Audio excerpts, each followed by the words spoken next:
रात में जो चीजें दिखती नहीं, जरूरी नहीं कि वो वहां नहीं होती।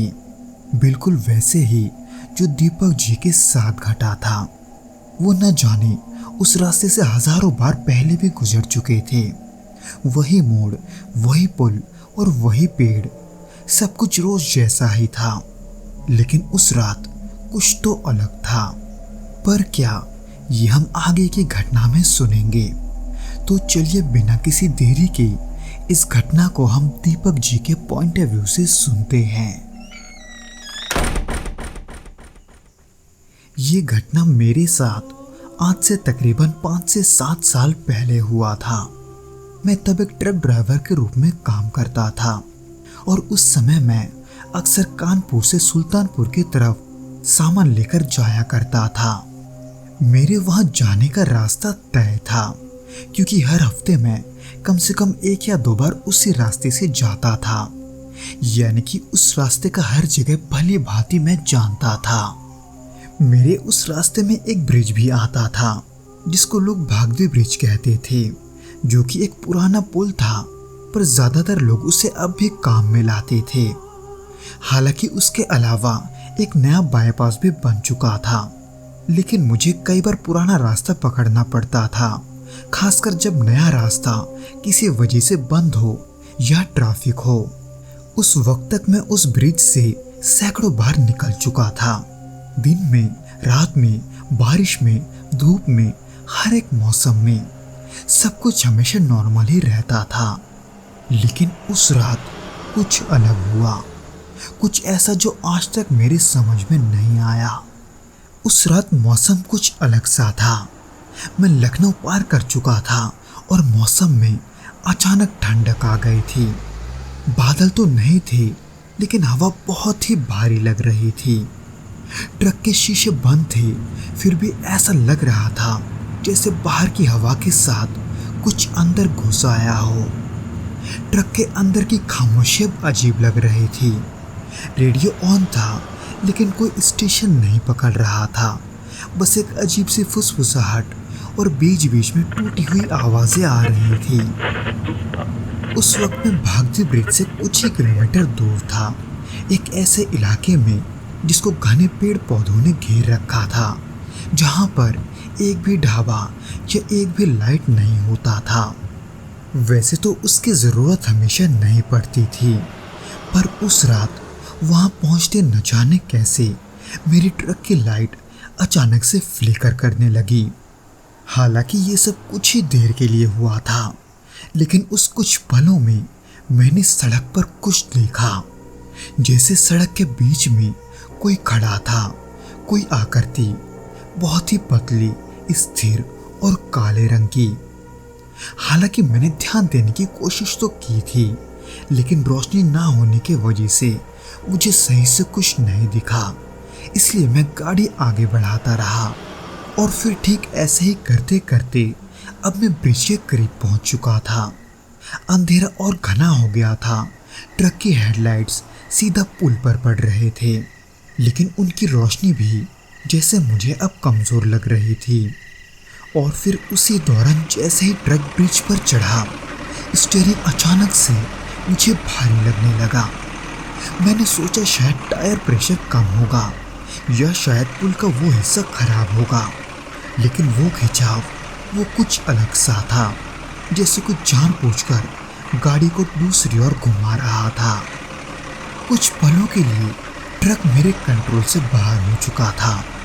फिर अचानक मुझे ऐसे लगा जैसे ट्रक किसी चीज के ऊपर से गुजरी हो। उस दौरान मुझे झटका लगा था। ट्रक जैसे थोड़ी उछली थी, पर ऐसा क्यों, ये सोचते हुए मैंने तुरंत ट्रक का ब्रेक मारा।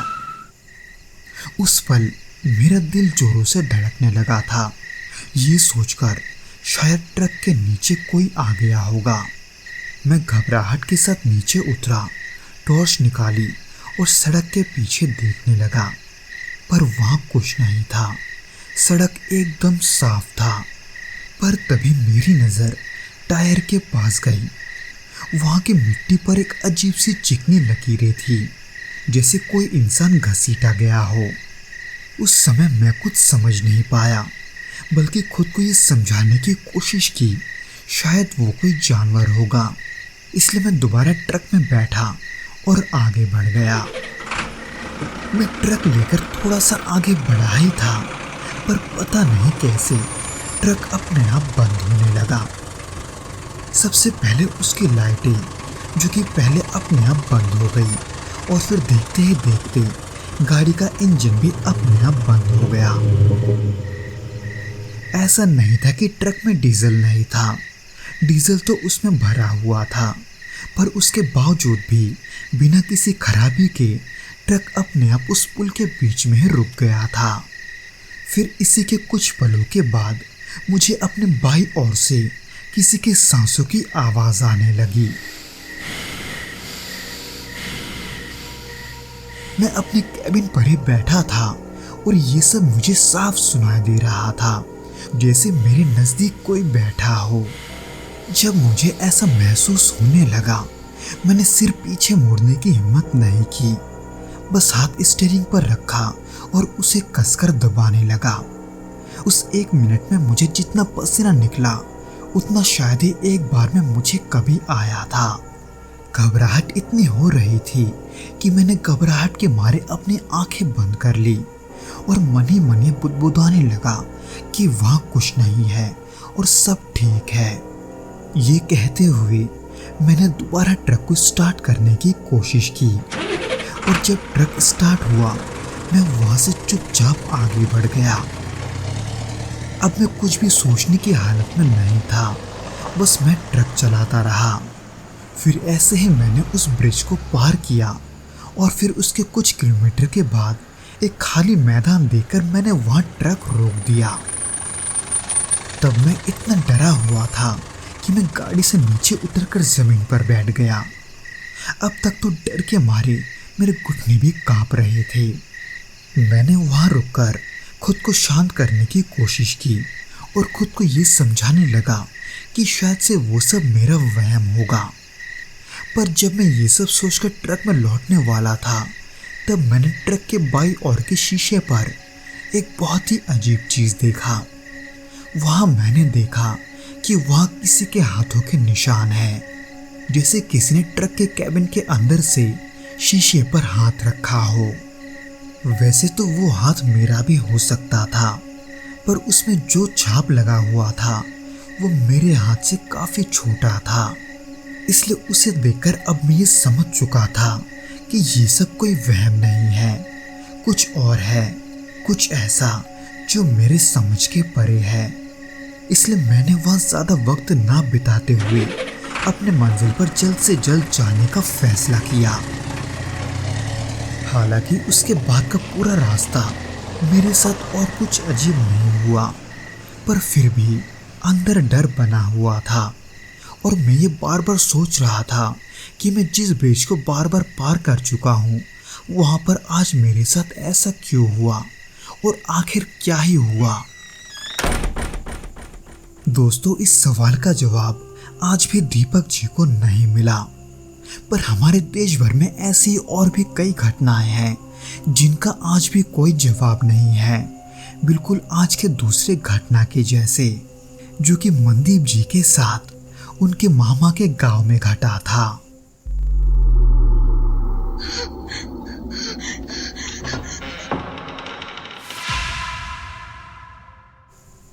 ये साल 2018 की बात है। गर्मियों की शुरुआत थी, लेकिन मौसम कुछ अजीब सा था। न पूरी तरह गर्मी थी, न पूरी तरह ठंड। मैं उन दिनों पटना में काम करता था, लेकिन एक ज़रूरी दस्तावेजी काम की वजह से मुझे अपने मामा के गांव जाना पड़ा। वहाँ उनका छोटा सा खेत और घर था और गांव के पास ही एक रजिस्ट्री ऑफिस था जहाँ कुछ ज़मीन से जुड़े कागज़ मुझे जमा करवाने थे। वैसे तो मैं अक्सर इस गांव में नहीं आता था। उस गांव की बचपन की जो भी यादें थी वो भी अब धुंधली पड़ चुकी थी। उनका गांव ज़्यादा दूर नहीं था, पर फिर भी मामा मुझे स्टेशन से लेने आए थे। वहाँ से घर लौटते वक्त रास्ते में मैंने खेत, बांस के झुंड और बीच बीच में कुछ पुराने खंडर देखे। मेरे मामा के गांव में ज्यादा चहल पहल नहीं थी। बिजली तो थी, लेकिन वो लगातार नहीं रहती थी। यहाँ तक कि मोबाइल नेटवर्क भी वह नामात्र ही रहता था। मामा का जो घर था वो मिट्टी से बना हुआ था और उसकी दीवारों पर नमी के निशान थे। खैर, दोपहर के खाने के बाद जब मुझे शाम में थोड़ा फुर्सत मिला तो मैंने अकेले ही गांव में निकलने का फैसला किया, क्योंकि गांव में घूमे हुए मुझे काफी अरसा हो चुका था। ऊपर से वो जगह नई भी थी और हर जगह देखने लायक थी। पर वहां के एक कच्चे रास्ते पर चलते हुए मैं एक ऐसे जगह पहुंचा जहां मुझे नहीं जाना चाहिए था, या अगर मैं दूसरे शब्दों से कहूं, वहां गांव वाले जाने से भी कतराते थे। दरअसल मैं एक कच्चे रास्ते पर चलते हुए एक पुराने रास्ते पर पहुंच चुका था, जहां एक मोड़ पर एक बड़ा पीपल का पेड़ था। वो सामान्य पेड़ों जैसा नहीं था। उसकी जड़ें बाहर तक फैली हुई थी और नीचे जमीन पर काली काली रेखाएं बनी थी। उस पेड़ के आसपास और कुछ नहीं था। उसके अलावा दूर दूर तक सिर्फ खेत थे और हवा में अजीब सा सन्नाटा। पर वो सन्नाटा तब मुझे एक सुकून का माहौल लग रहा था, इसलिए मैंने उन सब पर ज्यादा ध्यान नहीं दिया और वही पेड़ के पास बैठ गया, क्योंकि तब खुले खेतों की ठंडी हवा और चिड़ियों की चहचहाहट मुझे सुकून दे रही थी। वहां पर कुछ समय बिताने के बाद मैं शाम होते होते मामा के घर लौटा। पर जब मैं उनके घर लौट रहा था तब न जाने क्यों मुझे अपना बदन ही बहुत ही भारी महसूस होने लगा और मैं बहुत ही थका हुआ महसूस कर रहा था। पर शुरुआत में मुझे वो अपने सफर का थकान लगा, इसलिए मैं सुबह सुबह खाना खाकर सीधे सोने चला गया। पर रात होते ही, यही कोई आधी रात को, मुझे बहुत ही अजीब महसूस होने लगा। न जाने क्यों मुझे एक अजीब सी बेचैनी खाई जा रही थी, जैसे मैं उस कमरे में अकेला नहीं हूँ, कोई तो है जो मुझे देख रहा है। हालांकि रात में तो मैंने इन सब पर ज्यादा ध्यान नहीं दिया, पर जब मैं सुबह उठा तब मैंने अपने बिस्तर की चादर पर किसी के हाथों के निशान देखे, जो कि बिल्कुल वैसे ही काली मिट्टी से सने हुए थे जैसे उस पीपल के पेड़ के नीचे थे। हालांकि शुरुआत में मुझे लगा कि शायद से मेरे कमरे में मामा या मामी आई होगी, इसलिए मैंने उस बात पर भी ज्यादा ध्यान नहीं दिया। उसके बाद का पूरा दिन तो सही से गुजरा, पर जैसे ही सूरज डूबने लगा वैसे ही धीरे धीरे मेरा शरीर फिर से मुझे भारी महसूस होने लगा, बिल्कुल पिछले दिन के जैसे। और उसके साथ वही बेचैनी, और उसी बेचैनी में मुझे रात में एक बहुत ही अजीब सपना आया, जिसमें मैं फिर से उसी पेड़ के पास था और उस पेड़ की छाया लंबी होकर जमीन पर फैल रही थी, जैसे कोई चीज सरक कर मेरी तरफ आ रही हो। मैं वहां से भागना तो चाहता था, पर शरीर हिल नहीं पा रहा था। फिर जैसे ही वो छाया मेरे पैरों से लगी, मैं एक झटके में जाग गया। जब मैं जागा तब मेरा दिल बहुत ही तेजी से धड़क रहा था और बदन में ठंडा पसीना था। फिर उसके अगले दिन से मेरे शरीर में अजीब बदलाव होने लगे। चलते चलते ऐसा लगने लगा कि मुझ पर किसी ने भारी बोझ रख दिया हो। मुझे भूख लगना भी कम हो गया था, जबकि शरीर में कमजोरी बढ़ती जा रही थी। खैर, उस दिन मैं इन्हीं सभी के बीच खेतों से होते हुए कहीं जा रहा था, पर उसी पल मुझे कुछ महसूस हुआ, कुछ ऐसा जैसे कोई मुझे देख रहा है। जब मैं पीछे मुड़ा तो मुझे वही पीपल का पेड़ दूर से दिखाई दिया। न जाने क्यों मुझे ऐसा लग रहा था कि वहां से कोई मुझे देख रहा है।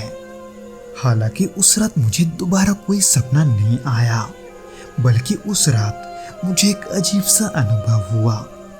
नींद में मुझे लगा जैसे कोई मेरे बगल में बैठा है, यहाँ तक कि उसकी सांसें भी मैं अपने कंधों पर अच्छे से महसूस कर रहा था। पर मैं वहां से उठूं कैसे, यह मैं समझ नहीं पा रहा था, क्योंकि उस पल मेरा पूरा शरीर सुन पड़ा हुआ था। ऐसे लग रहा था जैसे मेरा पूरा शरीर ही बेजान पड़ा है। और फिर ठीक उसकी अगली सुबह मेरे पीठ पर 3 लंबे निशान मिले, जिसे पहले मेरे मामा ने देखा। उन्होंने बताया कि वो निशान ऐसे हैं जैसे किसी ने नाखूनों से मुझे खरोंचा हो। पर वो निशान मेरे पीठ पर आया कैसे, ये मुझे नहीं पता था। हालांकि तभी मैंने मामा के चेहरे पर कुछ देखा, एक अजीब सा खामोशी।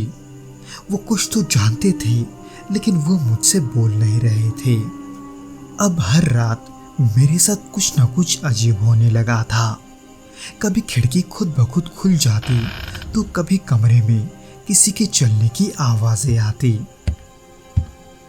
मैंने कई बार अर्धचेतन अवस्था में देखा कि कोई लंबी सी आकृति कमरे के एक कोने में खड़ी है। हालांकि अंधेरे के वजह से उसका चेहरा तो मुझे नहीं दिखता था, लेकिन उसकी मौजूदगी वो पूरे कमरे को ठंडा बना देती थी। फिर इन सब के कुछ दिनों के बाद मेरे मामा मुझे देखकर डरने लगे, क्योंकि मैं बहुत ही जल्दी बहुत ही ज्यादा कमजोर हो गया था। हालांकि उन्हें पक्के तौर से नहीं पता था कि मुझे क्या हुआ है, पर उन्हें अंदाजा हो गया था। इसलिए वो मुझे गांव के एक बुजुर्ग के पास ले गए, जो गांव से कुछ दूरी पर रहते थे। वो मुझसे ज्यादा कुछ पूछे बिना मुझे देखते रहे। फिर वो मुझे सीधे एक पुराने मंदिर के पास ले गए। वहाँ एक जगह मिट्टी से घिरी हुई थी और चारों ओर हल्दी और नीम के पत्ते बिखरे हुए थे। उन्होंने मुझे उसके अंदर बिठाया और फिर कुछ विशेष मंत्र पढ़ने लगे। फिर धीरे धीरे मेरे शरीर में कपकपी सी शुरू हो गई और आंखों से पानी बहने लगा, और फिर शरीर खुद ब खुद कांपने लगा। उसके बाद क्या हुआ ये मुझे ठीक से याद नहीं है, पर जब मुझे होश आया तो मेरे पास जलाए गए कुछ धूप के टुकड़े थे और मेरे शरीर पर सिंदूर और हल्दी जैसी चीजें लगे हुए थे। इन सब के बाद उन्होंने मुझसे पूछा कि क्या मैं उस पीपल के पास गया था, जिसके जवाब में मैंने सिर हिलाया, और ये देखकर उन्होंने कहा कि वहां दोबारा मत जाना। पर क्यों, मेरे इस सवाल का उन्होंने कोई जवाब नहीं दिया। उन्होंने मेरे साथ क्या किया ये तो मुझे नहीं पता, पर उसके बाद मेरा शरीर मुझे पहले जैसा हल्का महसूस होने लगा था, और फिर देखते ही देखते कुछ ही हफ्तों में सब कुछ पहले जैसा हो गया। तो दोस्तों, ये तो थी वो घटनाएं जो कि दीपक और मंदिर जी के साथ घटी थी। उम्मीद करता हूँ कि आपको ये वीडियो पसंद आया होगा, और अगर आया हो तो प्लीज़ इस वीडियो को लाइक करके इसे अपने दोस्तों के साथ शेयर ज़रूर करना, और हमें कमेंट करके ये ज़रूर बताना कि आपको ये वीडियो कैसा लगा।